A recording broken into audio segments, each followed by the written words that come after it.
It is absurd that rappers have been caught taking narcotics into jail in the past. Young Thug attempted to record music through the courthouse while Tory Lanez had a complete recording apparatus in his cell. Chef G had a flat-screen TV, a game system, and a viewing double. Mally was busy constructing pipe bombs and shanks. Given the list of items he could smuggle into the prison and take with Will Shock, Dario is going to have a fantastic time there. Let's start by discussing the cell phone. Dario might have a cell phone when he's behind bars. A fictitious prison. The OTF head spoke from a prison cell for the first time in a discussion that was made public a few days ago. A user with the handle 900brabra posted an audio recording purportedly including the OTF boss in the 2-minute conversation on Instagram. Lil Durk can be heard being upbeat and telling the caller that he is pleased and determined to go back home to be with his family in spite of the difficult circumstances.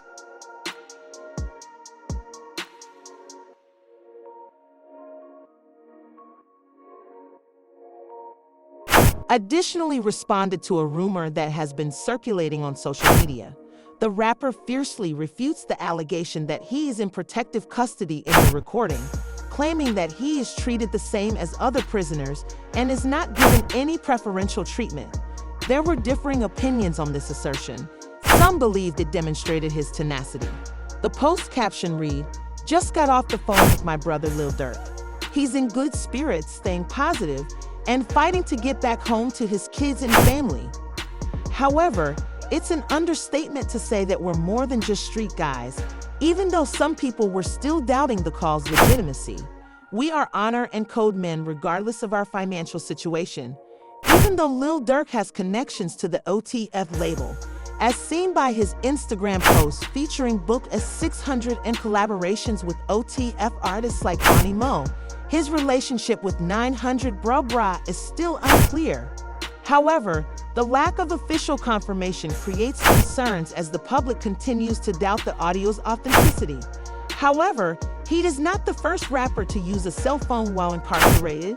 New York artist Casanova warned about life behind bars on social media.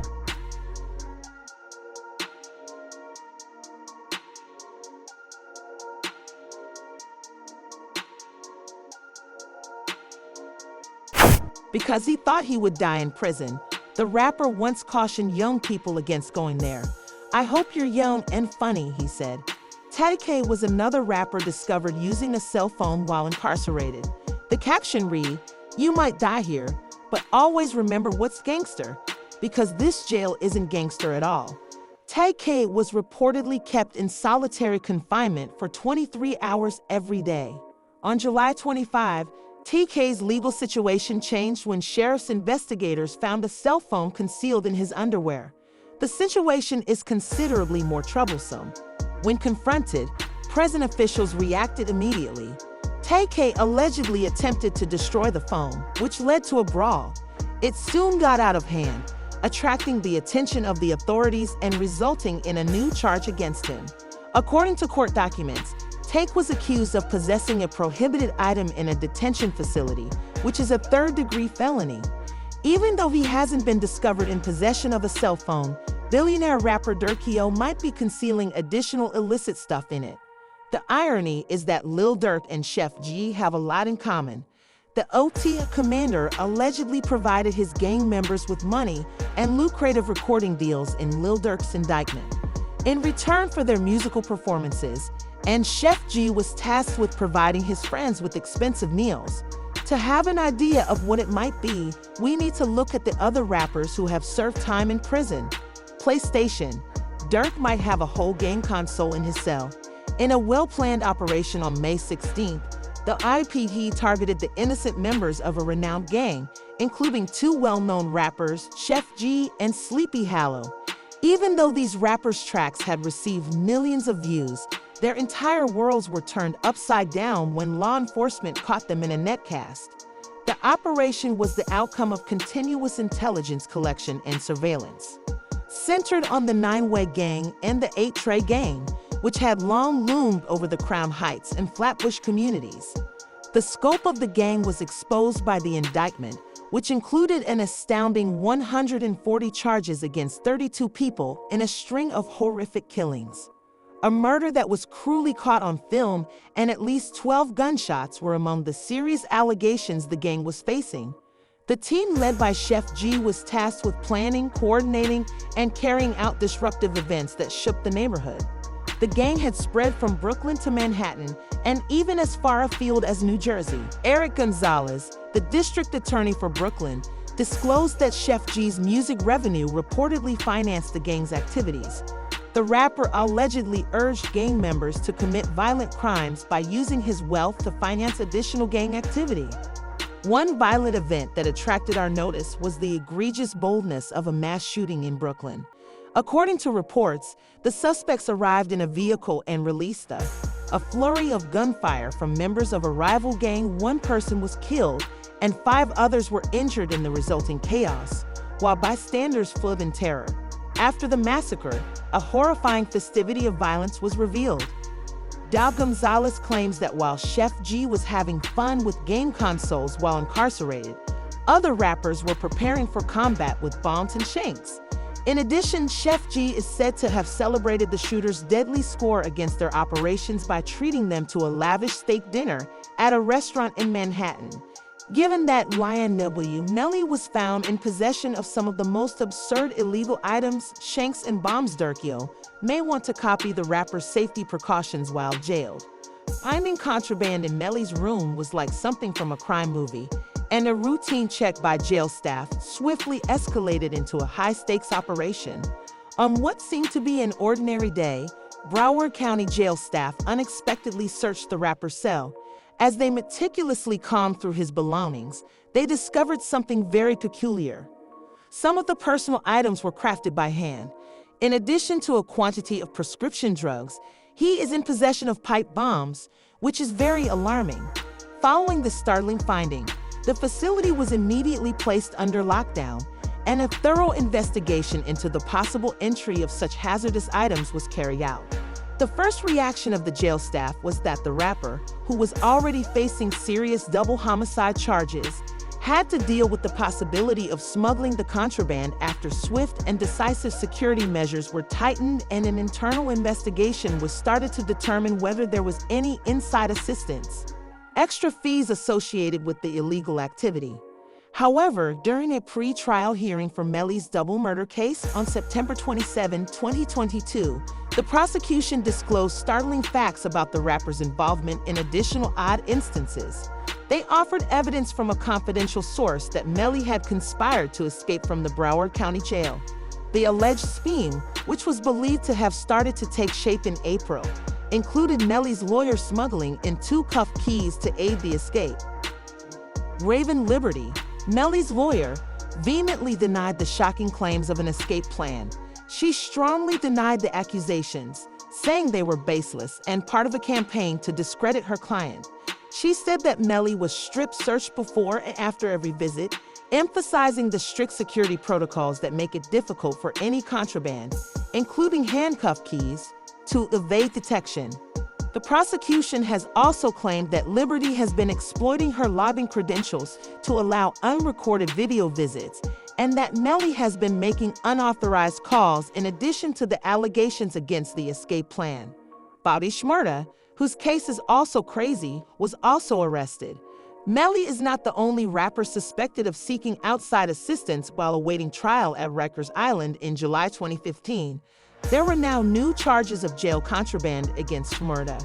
The event reportedly occurred during a routine visit from his girlfriend, Kimberly Russo, in the summer of 2015. According to the prosecution, Russo attempted to present Shmurda with a fake knife that was concealed within a rubber glove that was worn beneath her bra. Russo and Shmurda were charged directly in Bronx criminal court after vigilant prison guards foiled this audacious scheme. In front of the judge, Shmurda entered a not guilty plea to the contraband counts, arguing that Russo's plans were unknown to Shmurda and that the accusations were baseless. The girlfriend was also accused of facilitating jail contraband, despite his not guilty plea. Since Durk enjoys listening to music, he will want to have some playing while he is in his cell.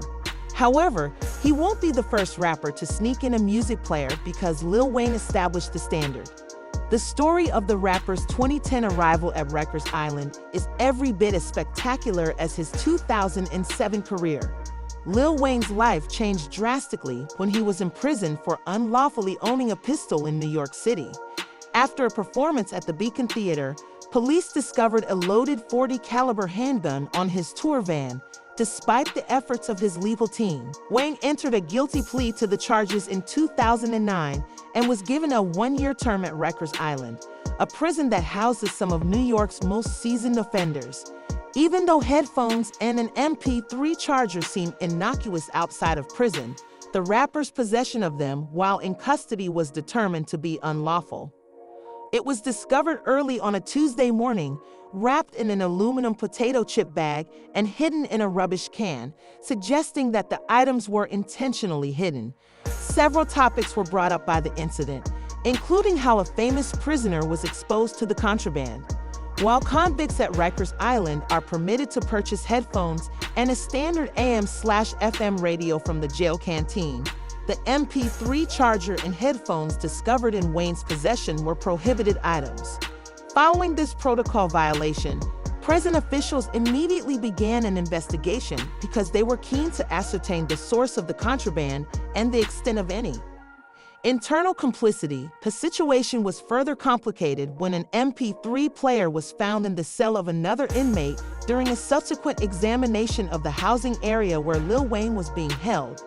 This finding raised worries about a possible network of contraband exchange within the jail, as Wayne and the other inmate were both charged with possession of contraband, but it was unclear what precise penalties they would face at this time.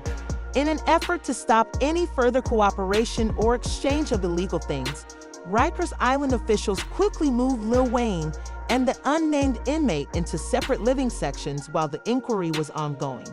In an earlier interview with Rolling Stone before his incarceration, Lil Wayne stated that the contraband was more than just a breach of jail regulations.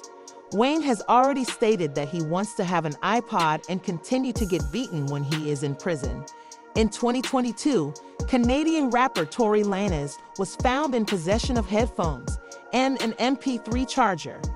He was found guilty of assault with a semi-automatic firearm, having a loaded and concealed firearm in a car, and firing a firearm with gross negligence during a shooting incident that injured fellow rapper Megan Thee Stallion in the foot. Tor was found guilty and given a 10-year prison sentence, which significantly altered his life and profession. However, since he initiated the prison recording series, his incarceration would not persist. This next musician might inspire Durk to keep recording gear and creating songs while he is behind bars. Torin remained committed to his musical career in spite of his imprisonment. He shared a recorded call on Instagram, revealing that he and his engineer have finally been able to produce music over the jail phone with a sound quality comparable to his earlier work outside the prison gates. However, after he released a few recordings, the rapper Joy's equipment was seized, ending his brief career. An important turning point in Tor's ongoing saga was the surprise raid at the California Correctional Institution. When prison officials inspected a cell block, it started off as a very ordinary day, but soon became a historic event with far-reaching consequences. Finally, with the same expertise I had on the street, my engineer and I were able to record music on the jail phone.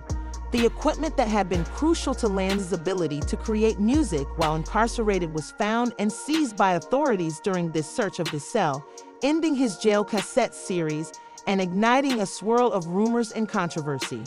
This was done in accordance with the prison's stringent rules, which forbid inmates from owning recording equipment. Devices among the justifications offered for this ban are security shortcomings and the potential for unlawful communication with the outside world.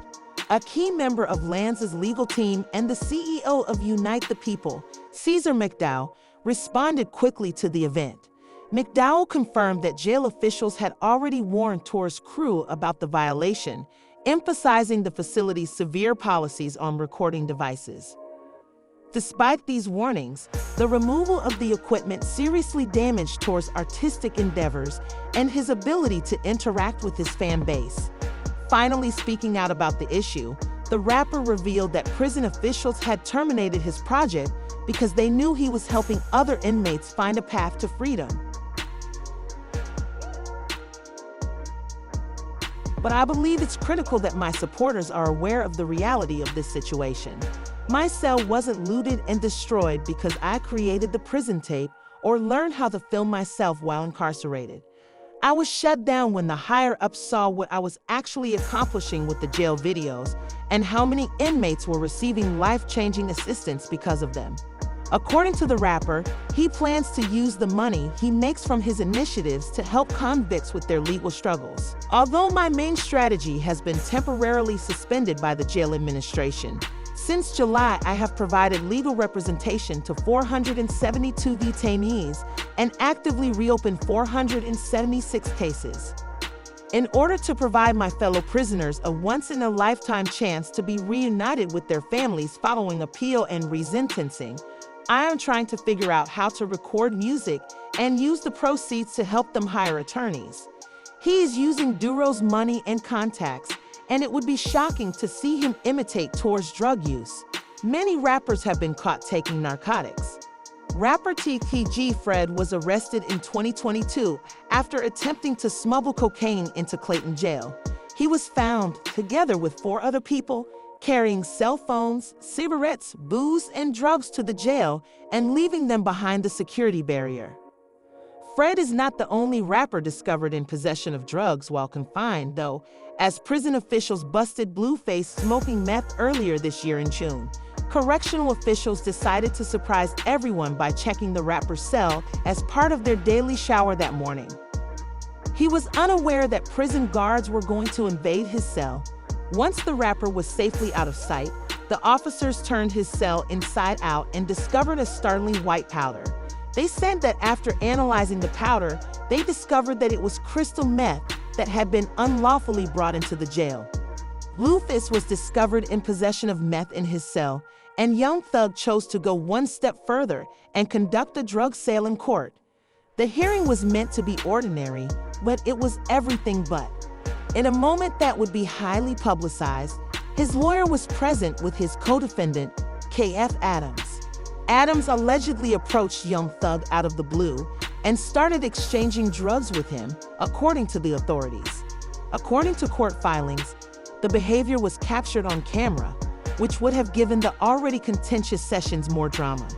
Young Thug was walking alone to his destination when Adams slid something into his palm. According to the prosecution, the item was a prescription drug called Percocet. According to some, Young Thug intended to hide the illicit object beneath the table, but a vigilant sheriff's officer saw the conversation and acted quickly. The officer went over to Young Thug and removed the Percocet to keep things from going worse. The court proceedings were postponed because of the reaction of law enforcement to the incident. When deputies searched Adams, he reportedly objected, but they found more illicit materials, including tobacco, marijuana, and other objects wrapped in plastic and food seasonings to cover up the odor. This sudden development added a new dimension to the case as the courtroom considered the ramifications of the unlawful actions of distribution and possession that took place within its walls. It raised concerns about safety and the lengths people might go to circumvent the law. In actuality, Duro has struggled with drug addiction for a while. Earlier this year, the rapper disclosed that he had checked himself into a rehabilitation facility.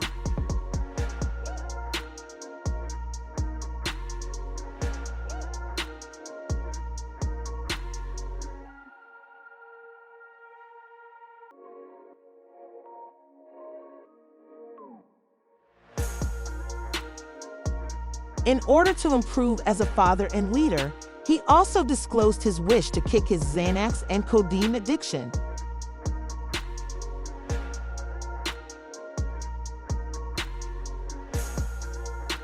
And now that he might be able to smuggle drugs into the jail, it appears like all of his hard work could be undone. As he manages the prison, perhaps he stays sober. Unexpectedly, it was discovered that Young Thug and one of his associates were not only operating the entire jail, but also selling drugs in courtrooms. 5 people were detained in the bribery and contraband incident at the Fulton County Detention Center, including an inmate connected to Atlanta rapper Young Thug, a corrupt network that has crept into the explosive probe revealed the underlying basis of the legal system. Carbon Bailey, a former security guard at the detention center, was accused of accepting bribes and give prisoners things that are forbidden. A number of questionable activities at the Fulton County Detention Center initially triggered red lights, prompting a more thorough review of the facility's operations and the start of an investigation into the bribery and contraband scandal. Carmen Bailey, a former detention facility guard, was at the center of a complex web of illicit behavior that the investigation soon discovered.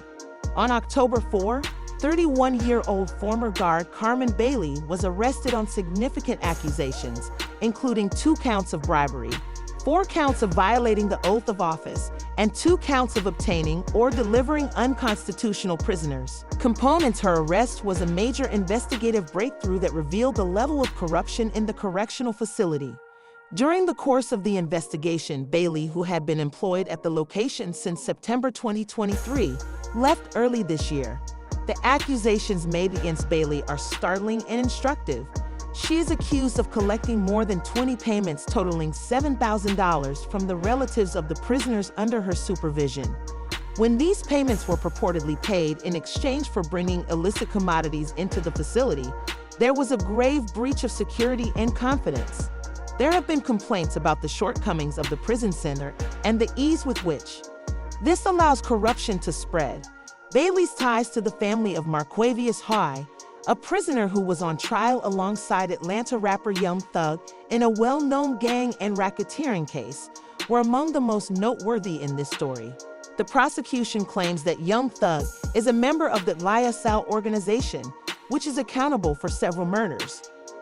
The defense, however, argues that YSL is not a criminal organization, but rather only the name of Young Thug's record label. According to the investigation, Bailey allegedly took money from Huey's 18-year-old sister, Jamia Huey, and his 45-year-old mother, Melissa Huey. The 2 women are charged with a single offense of, with so much bread at his disposal, Durk will have no trouble trying to recruit correctional officials to work for him. However, it will be interesting to see if he is caught with anything, as he may smuggle everything to prison. The Huey family became even more embroiled in the incident as a result of bribery. These individuals' involvement illustrates the intricate web of relationships and transactions that made it easier for illicit products to enter the prison.